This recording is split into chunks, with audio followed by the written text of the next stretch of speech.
Audiolivro Patriarcas e Profetas na linguagem de hoje. Capítulo 66. Saul tira a própria vida.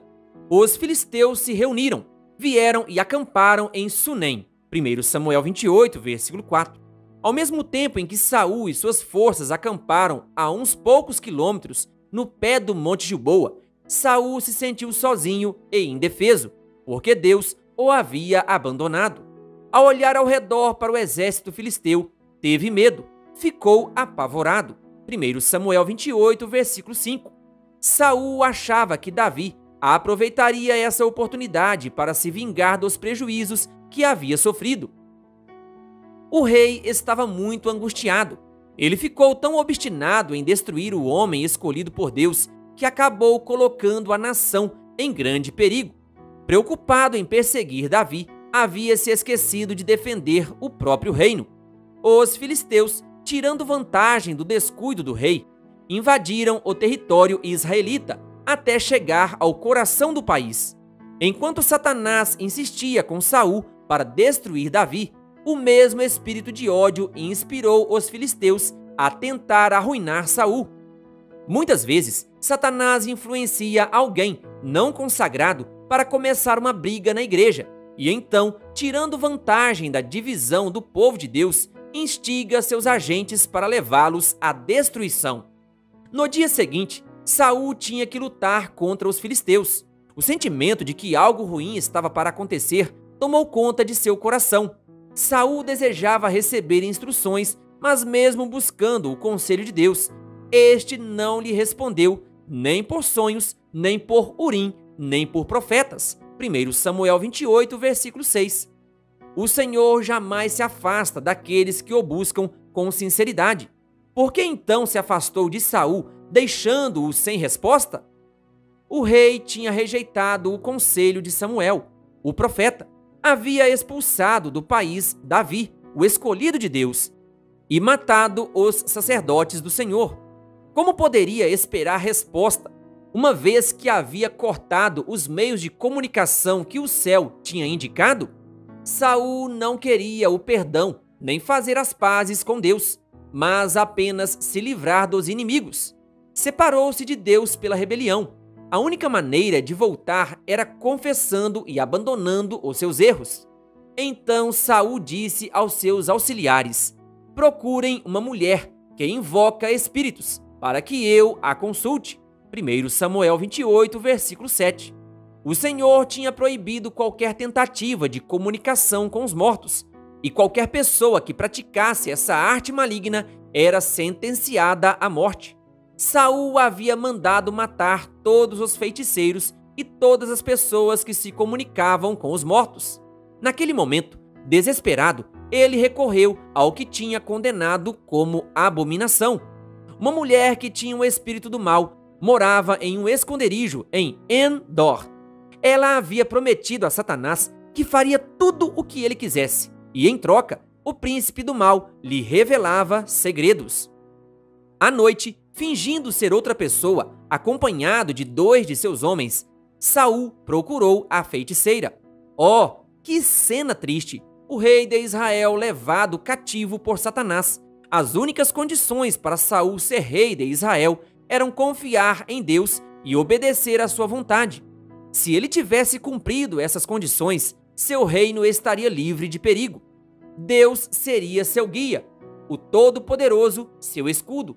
Apesar de sua rebelião e teimosia quase silenciarem a voz de Deus a falar à sua consciência, ele ainda tinha a oportunidade de se arrepender. Quando Saul, encarando o perigo, buscou a Satanás, cortou o último laço que o ligava ao Criador. Colocou-se por completo sob o controle do poder satânico, que por anos o havia levado à beira da destruição. Protegidos pela escuridão da noite, Saul e seus companheiros passaram pelos exércitos filisteus em segurança. Cruzaram o topo da montanha em direção à casa solitária da feiticeira de Endor. Mesmo disfarçado, a altura incomum de Saul e sua postura de rei revelavam que ele não era um soldado qualquer. Os presentes caros que ele ofereceu confirmaram as suspeitas da mulher. Em resposta ao seu pedido, a mulher disse: Saul eliminou os médiuns e os que consultam os espíritos da terra de Israel. Por que você está preparando uma armadilha contra mim que me levará à morte? 1 Samuel 28, versículo 9. Então Saul jurou-lhe pelo Senhor: Juro pelo Senhor do Senhor que você não será punida por isso. 1 Samuel 28, versículo 10. E quando ela disse: Quem devo fazer subir? Ele respondeu: Samuel. 1 Samuel 28, versículo 11. Depois de fazer os rituais de magia, ela disse: Vejo um ser que sobe do chão. Um ancião, vestindo um manto, está subindo. Então Saul ficou sabendo que era Samuel. Inclinou-se e prostrou-se rosto em terra. 1 Samuel 28, versículos 13 e 14. Não foi o profeta de Deus que apareceu. Samuel não estava presente naquela caverna de espíritos do mal. Para Satanás, foi tão fácil assumir a forma de Samuel, como, mais tarde, foi assumir a forma de anjo de luz ao tentar a Cristo no deserto. A mensagem do pretenso profeta para Saul foi: Por que você me perturbou, fazendo-me subir? Respondeu Saul: Estou muito angustiado. Os filisteus estão me atacando e Deus se afastou de mim. Ele já não responde nem por profetas, nem por sonhos. Por isso, te chamei para me dizeres o que fazer. 1 Samuel 28, versículo 15. Quando Samuel ainda estava vivo, Saul havia desprezado seu conselho. Agora, para se comunicar com o embaixador do céu, ele havia procurado a mensageira do inferno. Saul havia se colocado por completo sob o poder de Satanás. O único prazer do inimigo de Deus é fazer as pessoas infelizes e destruí-las, e assim aproveitou ao máximo a oportunidade para arrasar o rei infeliz. Supostamente da boca de Samuel veio a terrível resposta: O Senhor se afastou de você e se tornou seu inimigo. O Senhor fez o que predisse por meu intermédio. Rasgou de suas mãos o reino e o deu a seu próximo, a Davi. Porque você não obedeceu ao Senhor, nem executou a grande ira dele contra os amalequitas. Ele lhe faz isso hoje. O Senhor também entregará o exército de Israel nas mãos dos filisteus. 1 Samuel 28, versículos 16 a 19. Satanás havia instigado Saul a encontrar justificativas para desprezar as repreensões e advertências de Samuel. No entanto, havia se voltado contra ele, apontando para a enormidade de seu pecado e para a impossibilidade de perdão, com a intenção de levá-lo à angústia extrema. Satanás não poderia ter feito coisa melhor para levar o rei ao desespero e à destruição. Saul estava fraco por causa do jejum, aterrorizado e com a consciência pesada. Seu corpo balançava como uma árvore em meio à tempestade e caiu estendido ao chão. A feiticeira ficou muito assustada. O rei de Israel estava caído como morto na sua frente. Ela implorou para que ele comesse alguma coisa, insistindo que ele a atendesse e não viesse a morrer, já que ela tinha arriscado a própria vida para atender ao seu pedido. Saul cedeu. Então a mulher serviu carne de bezerro gordo e pão preparado rapidamente. Que cena! Na rústica caverna da feiticeira, na presença da mensageira de Satanás, o homem que tinha sido ungido por Deus como rei de Israel sentou-se para comer, preparando-se para a batalha mortal do dia. Ao consultar o espírito das trevas, Saul buscou a própria destruição. Deprimido e desesperado, não era capaz de animar seu exército a ser corajoso. Não era capaz de dirigir os pensamentos de Israel para ver Deus como seu auxiliador. Dessa forma, a adivinhação maligna, que anunciou apenas desgraças, contribuiu para que os eventos preditos se cumprissem. O triste fim do ungido do Senhor. Os exércitos de Israel e dos filisteus se enfrentaram num combate mortal. Embora a terrível cena na caverna de Endor tivesse acabado com todas as esperanças de Saul, ele lutou com a coragem de um herói. No entanto, isso foi em vão. Os israelitas foram postos em fuga e muitos caíram mortos no Monte Gilboa. 1 Samuel 31, versículo 1. Saul viu seus soldados caírem mortos à sua volta e seus 3 filhos abatidos pela espada.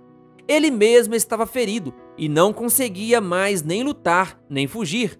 Era impossível escapar. Então, decidido a não ser levado vivo pelos filisteus, Saul tirou a própria vida, se jogando sobre sua espada.